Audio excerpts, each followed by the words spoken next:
높이 계신 주님께 우리 여기 모이니. 자, 믿음을 위한 체험이라는 제목으로 자, 오늘 말씀을 받도록 하겠습니다. 여러분, 사실은 송해 기간에는 항상 여러분 항상 자기 자신을 무장하면서 이렇게 나아가야 됩니다. 그래야지 안 그러면 순간순간 무너져요. 자, 그래서 오늘 저녁에도 우리가 말씀으로 무장하는 시간을 갖도록 하십시다. 할렐루야! 네. 우리 찬송 한 장 하고서 우리 말씀 받는 게 좋을 것 같아요. 지금 약간 좀 다운되어 계시거든요. 자, 우리 찬송 한 장 힘차게 박수 치면서 한 장 좀 하고서 우리 말씀 받도록 하십시다. 자, 429장. 저 신방 가면 제일 많이 부르는 찬송이 이거예요. 429장 우리 박수 치면서 힘차게.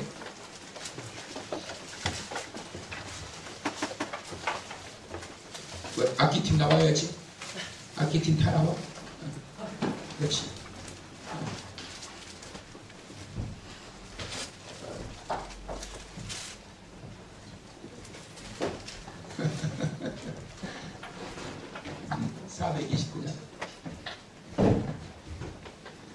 자, 우리 힘차게 박수 치며 손바닥에 불나도록 박수 치고 오장육부가 굉장히 좋아하고 기뻐하고 춤춰요. 우리가 박수를 세게 치면 박수를 약간 손바닥이 아프다 알딸딸하다 할 정도로 쳐야 소화도 잘 되고 전 하다 보면 이게 신경을 온통 40일 성에 쓰다 보니까 또 아침 금식하고 또 먹다 보니까 이게 소화가 잘 안 돼요. 그럴 때 막 살정없이 막 찬양을 막 박수 치면서 해야 되면 그러고 내려가더라고요. 자,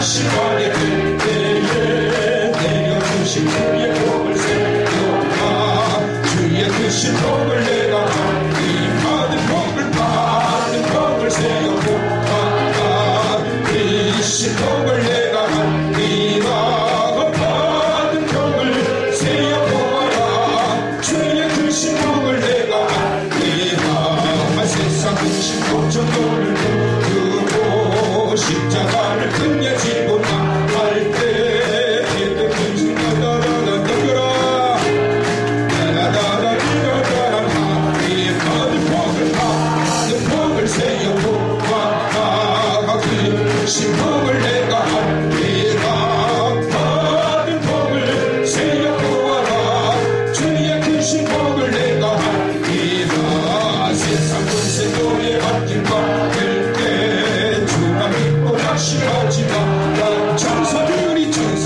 너를 보고 가리니 염려 없이 앞만 보고 받은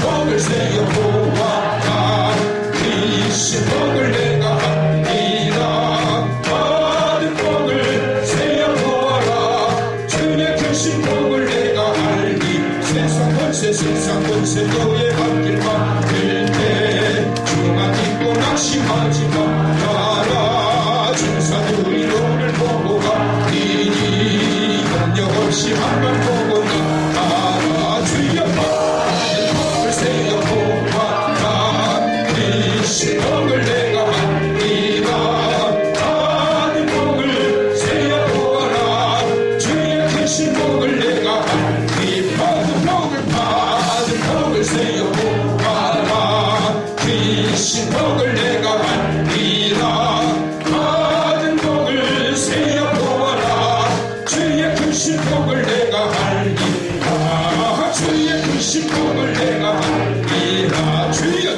크신 복을 내가 옆 사람한테 주의 크신 복을 내가 알리라 할렐루야.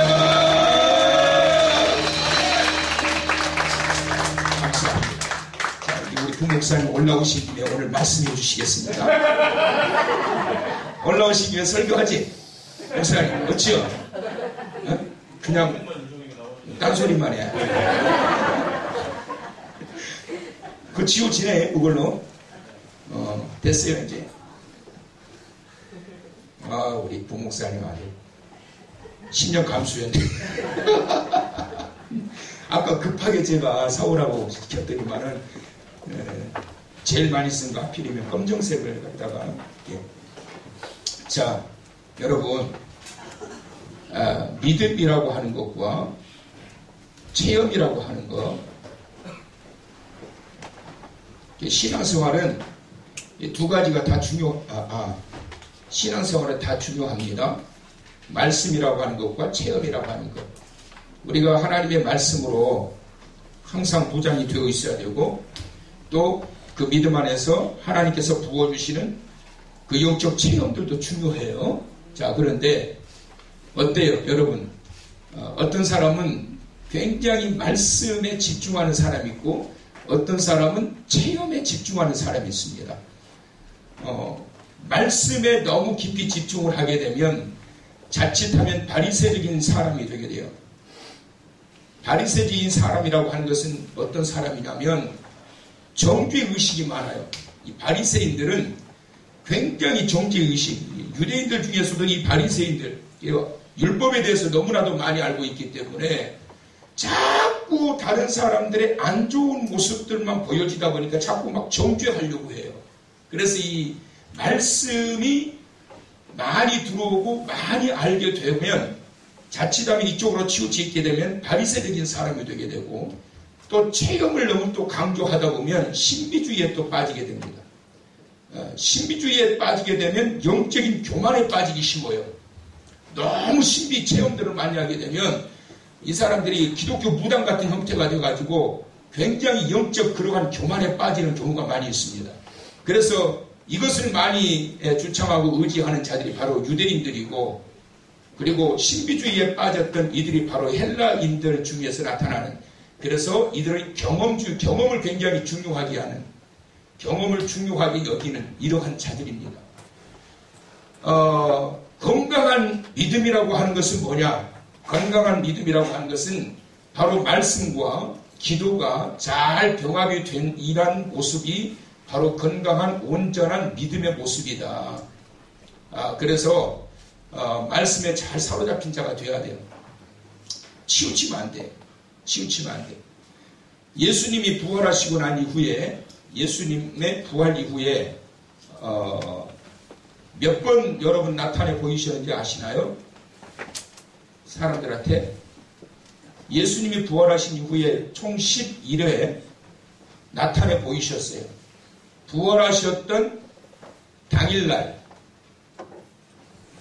5번 나타내 보이셨고, 부활하신 그 이후에 40일 동안 6번 이렇게 나타내 보이셨어요. 그래서 총 11회 예수님이 부활하시고 나셔서 이렇게 나타내 보이셨는데, 제일 먼저 누구에게 보이셨느냐 하면 두 마리아에게. 그 중에 한 명이 막달라 마리아.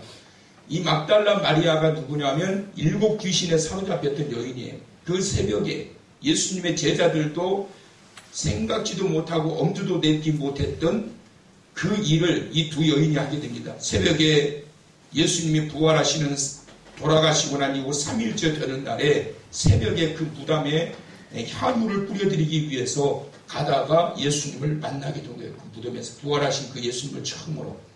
그러면 예수님의 제자들은 어땠느냐?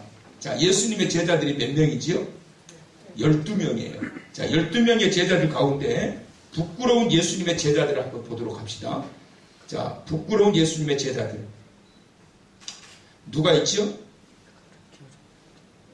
부끄러운 예수님의 제자 누가 있어요? 네? 여러분 생각나는 사람 누가 있어요? 가룟 유다. 가룟 유다. 자, 가룟 유다는 뭘 했지요? 예수님을 은 30에 팔아넘겼어요. 왜 이 짓을 하게 됐어요? 바로 사탄이 그의 생각을 사로잡아 버렸기 때문에. 그 이후에 그가 어떻게 했지요? 그가 후회합니다. 그가 했던 일을 후회해요. 근데 후회는 했지만 뭘 하지 않았어요? 회개하지 않은 거예요. 그 결과로 그는 끔찍한 죽음을 맞게 됩니다. 이것이 바로 부끄러운 첫 번째 제자의 모습이에요. 두 번째 부끄러운 제자가 누가 있어요? 베드로라고 하는 사람이에요. 베드로는 예수님을 부인했어요.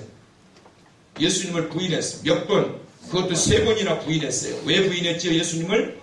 그의 자만 때문에 부인한 거예요. 여러분 너무 자만이 가득 차도 곤란해요. 그거. 다른 사람들이 다 주를 버릴지라도 나는 절대로 주를 버리지 않겠나이다. 그럴 것 같았지요. 그 당시만 하더라도 그럴 것 같았지. 그 자만에 사로잡혀 있었던 이 베드로. 그런데 여지없이 베드로가 예수님을 모른다고 3번이나 부인하게 됩니다. 그리고 난 다음에 그가 뭘 하지요? 후회하지 않고 회개합니다. 회개하고 난 이후에 그는 어떻게 되지요? 예수님의 사도 중에 사도로서 복음을 전하는 자가 됩니다. 그리고 그가 한번 설교하면 하루에 3,000명씩만 깨지기 시작하고. 베드로가 그렇게 설교를 잘하는 사람은 아니에요.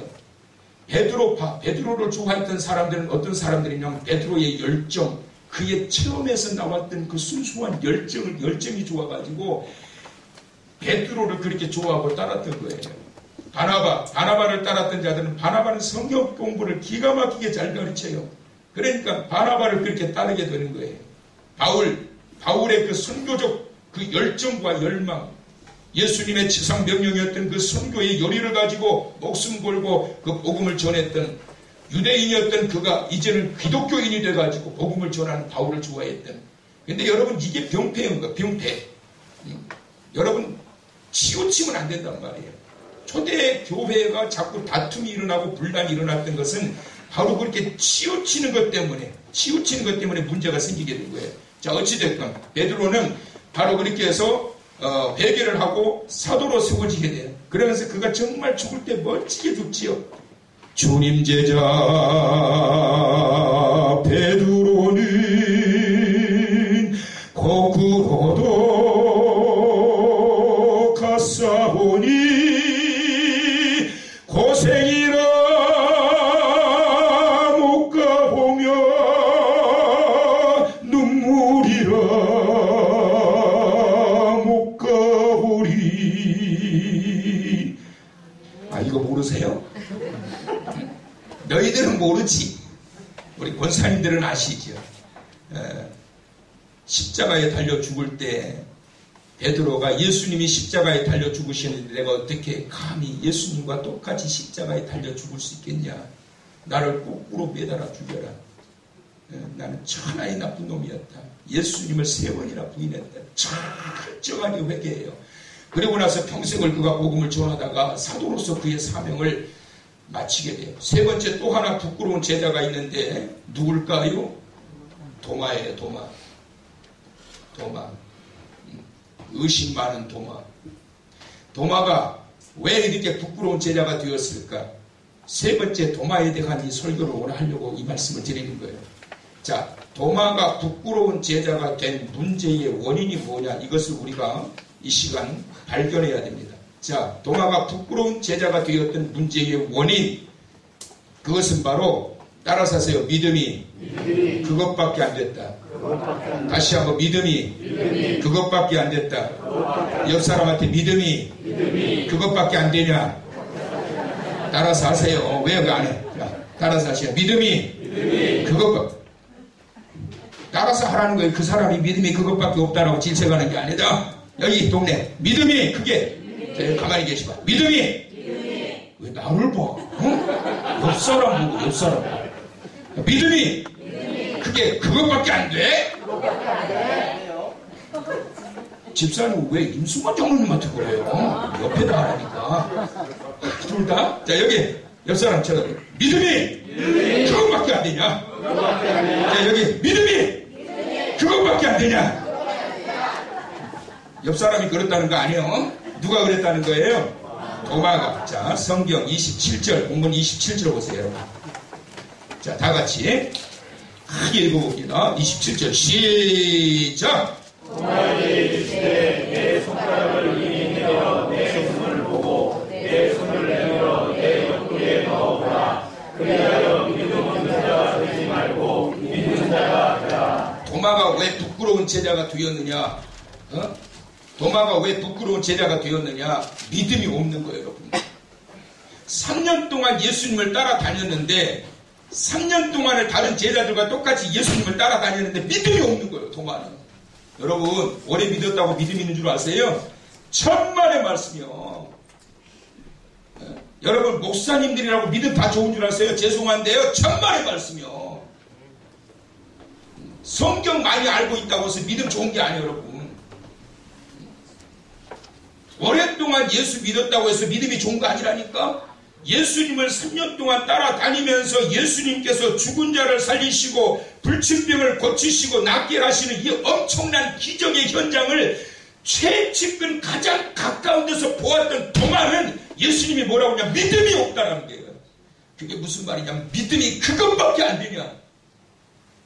믿음이 그것밖에 안 되냐. 그래서 부끄럽게 됩니다. 교회가 왜, 한국 교회가 왜 자꾸만 어려워지고 있느냐. 결국은 그 문제, 여러분. 믿음이 그것밖에 안 되는 거예요. 에? 믿음이 그것밖에 안 되는 거예요, 여러분. 왜 신앙의 성장이 일어나지 못하느냐? 왜 어려운 그러한 고난과 시련과 역경의 순간들을 이겨내지 못하느냐? 믿음이 그것밖에 안 되는 거예요, 그것밖에. 29절 한번 더 보세요. 다 같이 시작. 예수께서 이르시되 너는 나를 본고로 믿느냐 보지 못하고 믿는 자들은 복되다 하시니라. 너는 나를 보았기 때문에 이제서야 믿냐? 나를 보지 못하고 믿는 자가 복되다. 다시 말하면 도마는 어떤 자였어요? 체험에 의존해 있는 거예요. 내가 그를 보고 내 손으로 그의 손을 만져보고 옆구리를 찔러 봐야 내가 믿겠다는 거예요. 체험에 사로잡히는 벽이 치우쳐있는 신앙이에요. 여러분 신비주의 신앙은 굉장히 뜨겁습니다. 그래 안 그래요? 굉장히 뜨거워요. 신비주의 신앙은. 그런데 특징이 있어. 오래 못 가. 그리고 금방 무너져요. 그리고 손바닥 뒤집듯이. 근데 바리새인과 같은 이러한 말씀에 치중되어 있는 자들은 특징이 있어요. 쉽게 무너지지 않고 오래 가기는 오래 가는데 항상 뭔가 2% 부족해. 항상 열정이 없고 뜨거움이 없고. 그래서 오죽하면 모태신앙을 모태신앙이라고 그러겠냐고. 무슨 말인지 아세요? 이 모태신앙을 모태신앙이라고 그러는데 모태신앙은 모태신앙이다. 시작. 모태신앙은 모태신앙이다. 여기 앉아있는 사람 빼고 우리 사모도 모태신앙인데 우리 사모는 제가 볼 때는 앞이 있다고 해서 무서워서 내가 하는 이야기가 아니고 모태신앙은 아닌 것 같아. 모태신앙인데 모태신앙은 아닌 것 같아. 한국말이 참 어려워요. 제가 배울 게 많으니까 전 사실이에요. 어떨 때는 저보다도 어떨 때는이라고 그랬어요. 저보다는 믿음이 더 좋은 것 같아. 어떨 때는. 그래서 여러분 오죽하면 그러겠냐고. 그래서 여러분 믿음이 그것밖에 안 된 거예요. 그러니까 이 도마는 믿음이 없는 거예요. 제자라고 해서 다 믿음이 좋았던 게 아니에요. 예수님이 부활하시고 난 다음에 이 도마를 만나고 난 이후에 예수님께서 하셨던 말씀, 너 믿음이 그것밖에 안 되냐. 제자라고 하는 자가 3년이나 나를 따라다녔다는 자가 믿음이 그것밖에 안 되냐. 이때까지 믿었다고 하는 자가, 목사라고 하는 자가, 장로라고 하는 자가, 권사라고 하는 자가 믿음이 그것밖에 안 되냐. 부활하신 예수님이 하신 말씀이 여러분 오래 믿었다고 해서 믿음 좋은 게 아니에요. 오히려 베드로는 자만해가지고 넘어졌다고. 누가 은혜가 임하게 되느냐면 하나님 앞에 겸손하게 무릎 꿇는 자. 여러분 믿음이 그것밖에 안 된 게 도마의 문제였어요. 그것이 부끄러운 제자가 된 거예요. 두 번째, 영적인 방황과 갈등이 문제였다. 시작. 길어서 못하시네. 영적인 방황과 갈등이 문제였다. 시작. 영적인 방황과 갈등이 문제였다. 뭐라고요? 영적인 방황과 갈등이 문제였다. 도마가 예수님이 십자가에 달려 돌아가시고 난 다음에 그가 방황을 하기 시작해요. 목사님 그게 어디가 있어요? 그 말씀이 24절 보세요. 자, 24절 다 같이 시작. 제자들이 앉아서 기도하고 있는 도마는 예수께서 오셨을 때 함께 있지 않았습니다. 여기 있어요, 없어요? 없어. 방황이라는 단어가 없지요? 근데 방황한 것 같아요, 안 한 것 같아요? 예수님의 다른 제자들은 다 모여 있는데, 예수님의 죽으시고 난 다음에 제자들이 다 모여 있는데, 거기에 누구만 빠졌더라? 도마만 빠졌더라. 방황하고 있는 거예요. 도마가 방황하고 있는 거예요, 지금. 갈등하고 있는 거예요. 그토록 믿었던 3년 동안 따라다녔던 그 예수님이 허무하게 죽어버리니까 내가 십자가에 달려 고난을 당하고 죽을 것이고 죽은 지 3일 만에 부활하리라 분명히 말씀 주셨는데 도마의 신앙은 믿음이 없는 체험의 의존적인 신앙이었다 보니까 말씀이 없어. 뿌리가 약해. 그러다 보니까 문제만 생기면 주신 말씀이 다 사라져버려요. 주신 말씀이 다 사라져버려. 그러니까 이 위기 가운데 있을 때 방황해버리게 되는 거예요. 말씀이 사라져버리니까 방황해버리기 시작해요. 도마는 영적으로 이와 같은 갈등과 방황 속에 빠져가지고 다른 제자들은 다 모여가지고 부활하신 예수님을 만나는데 도마만 방황하면서 돌아다니고 있어. 다른 사람 다 은혜 받아가 좋다고 하는데 혼자 방황해가지고 인상 찌푸리고 불평분말 이렇게 튀어나와가지고 그러고 다닌단 말이에요. 이런 대상이 되면 안 돼요. 할렐루야. 영적인 방황자가 되면 안 된단 말이에요. 예수님의 제자들 중에도 이런 자가 있었다니까요. 그런데 이러한 것들이 어떻게 해결되게 되었느냐, 그 결과를 보게 되면, 자, 여러분 26절 다 같이 읽어보세요. 자, 26절 다 같이 시작. 열매를 지어서 제자들이 다시 집에 안에 있을 때 하나도 함께 있고 문들이 닫혔는데 예수께서 다 가운데 서서 이르시되 너희에게 평강이 있을지어다 하시고. 할렐루야. 24절에 다른 제자들은 다 있었는데 부활하신 주님을 만났던 그 제자들은 다 있었는데 도마만 없었더라. 도마만 빠지고 다 부활하신 예수님을 만난 거예요. 그런데 26절에 가서는 거기에 누구도 있었더라. 도마도 있었더라. 그 자리에 그 도마가 있었을 때 그 주님이 찾아오셔서 부활하신 주님이 도마를 만나주신 것을 믿으시기 바랍니다. 주님이 만나주신 거예요. 도마를 만나주시고 난 다음에 도마에게 그 다른 제자들은 벌써 만나주셨어요. 도마는 지금 처음 만난 거예요. 그리고 도마가 어떤 생각을 가지고 방황하고 있는지를 아시기 때문에 도마에게 뭐라고 그러냐면, 도마야, 네 손가락을 내밀어서 내 손의 못자국을 보고 내 옆구리를 네 손으로 찔러봐라. 도마가 예수님한테 물어보지도 않았어요. 예수님 오셨습니까? 예수님 어디 손째 진짜 예수님인 거 봅시다. 손에 못자국이 있는가 봅시다. 옆구리 좀 들춰보세요. 창자국이 있는가 봅시다. 그럼 제가 믿을게요. 묻지도 않았는데 등장하시자마자 바로 즉각적으로 27절에 예수님께서 말씀하십니다. 도마야, 네 손을 내밀어서 내 손 봐. 그리고 내 옆구리에 창자국에 내 손가락 넣어봐라. 주님 만나고 난 다음에 도마의 이와 같은 방황이 해결되고 믿음의 결핍이 해결되게 되고 주님을 향한 그러한 마음들이 식었던 마음이 다시 해결되면서 회복되게 되는 줄 믿으시기를 바랍니다. 주님을 만나야 된단 말이에요. 욥이 얼마나 그 고난을 당하고 어려움을 당했는지 정말 여러분 상상할 수 없는 그 고통을 당했단 말이에요. 그 고통이 어느 정도였겠어요?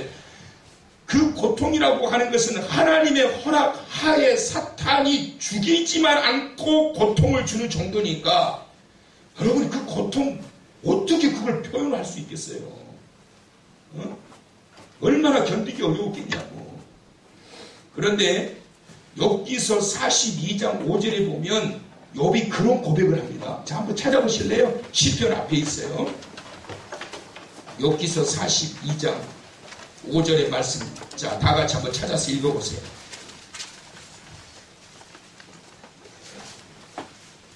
자, 다 같이 시작. 내가 주께 대하여 귀로 듣기만 하였사오나 이제는 눈으로 주를 배웠나이다. 여러분 들은 것 가지고 믿음이 자라지 않아요. 여러분 욥은 그동안 많은 말씀을 들었어요. 그 들은 것 가지고 이겨내려고 하니까 그것이 얼마나 힘들고 어려운지 몰라요. 여러분. 그런데 나중에서야 그가 견딜 수 있었던 것, 마음에 확고한 그러한 믿음이 자리 잡게 되었던 것, 이제는 내가 내 눈으로 주를 배움나이다. 눈이 열리게 된 거예요. 주님을 만나게 된 거예요. 영적으로 주님과 소통이 되기 시작한 거예요. 40일 송해 기간에는 바로 이와 같이 이때까지 귀로 듣기만 하면서 살아왔던, 믿어왔던 얄팍하고 나약하고 그 뿌리 깊지 못한 신앙이 이제는 주님을 만나고 주님을 봄으로 인하여 도마처럼 주님을 만나고 욥처럼 주님을 봄으로 인하여 영적 안목이 열리기를 축원합니다. 영적인 믿음의 성장이 있기를 축원합니다. 영적인 방황의 자리에서 벗어나고 끝맺음 하시기를 축원합니다. 그리고 난 다음에 여러분, 도마가 정말 멋진 베드로의 고백과 준할 수 있는 얼마나 멋진 고백을 하는지 몰라요. 28절, 본문의 28절 다 같이 시작. 도마가 대답하여 이르되 나의 주님이시오 나의 하나님이시니이다. 할렐루야. 예수님께서 도마야, 너 나를 못 믿는다고 내가 너한테 분명하게 이야기하지 않았냐? 너희들에게 내가 고난당하고 죽은 지 3일 만에 부활한다고 말하지 않았냐? 내가 분명히 말씀 주지 않았냐? 그런데 그 말씀을 어디에다 던져버리고 왜 봐야 믿겠고 찔러 봐야 믿겠다라고 그러느냐? 자, 봐봐. 봤어요, 안 봤어요? 예? 안 봤어요. 예수님의 그 말씀 앞에 바로 무릎 꿇어버린 거예요. 그리고 난 다음에 베드로가 주는 그리스도시요 살아계신 하나님의 아들이시니이다. 황금의 말씀을 고백을 하게 되는데, 그것과 여러분 준할 수 있는 이 고백이 도마를 통해서 고백이 되는데, 나의 주 나의 하나님이여, 이 고백이 나온 거예요. You are my Lord and my God. 영어로 하니까 아멘이 안 나와요. 갑자기 당황했어요. 나의 주, 나의 하나님. 당신은 나의 주님이시여. 당신은 나의 하나님이십니다. 눈이 열리고 난 다음에, 믿음의 눈이 열리고 난 다음에 예수 그리스도를 향한 이 고백이 나오게 된 거예요. 여러분, 부끄러운 제자들 가운데 이런 문제가 있다. 믿음이 그것밖에 안 되기 때문에 부끄러운 성도가 되는 거예요. 40일 성회 기간 동안 여러분 잘 훈련되고 단련되어서 하나님 앞에 부끄럽지 않는, 인정받는 그러한 자로 드려지길 위해서 디모데후서 2장 15절 말씀처럼 부끄럽지 않는 일꾼으로 하나님 앞에 인정받는 자 되기 위해서 믿음의 견고한 자리에 이르기를 간절히 바라고, 영적인 눈이 열려 주님을 바라보면서 나의 주, 나의 하나님, 그냥 읊어지는 것이 아니라 정말 이런 경험을 통하여 주님을 만나고 난 이후에 나의 주, 나의 하나님, 욥과 같이 이제는 내가 눈으로 주를 배움나이다. 이 확신, 다윗의 고백처럼 나의 힘이 되신 여호와여, 내가 주님을 사랑하나이다. 이와 같은 이 놀라운 고백이 드려질 수 있는 믿음의 견고한 자리에 이르게 되어지는 40일 연속 특별 성회가 되어서 일평생 동안 하나님 앞에 부끄럽지 않는, 인정받는 믿음의 종으로, 하나님의 자녀로 세워지게 되기를 주님의 이름으로. 이제 마지막으로도 우리 손들기요. 축원합니다. 축원합니다.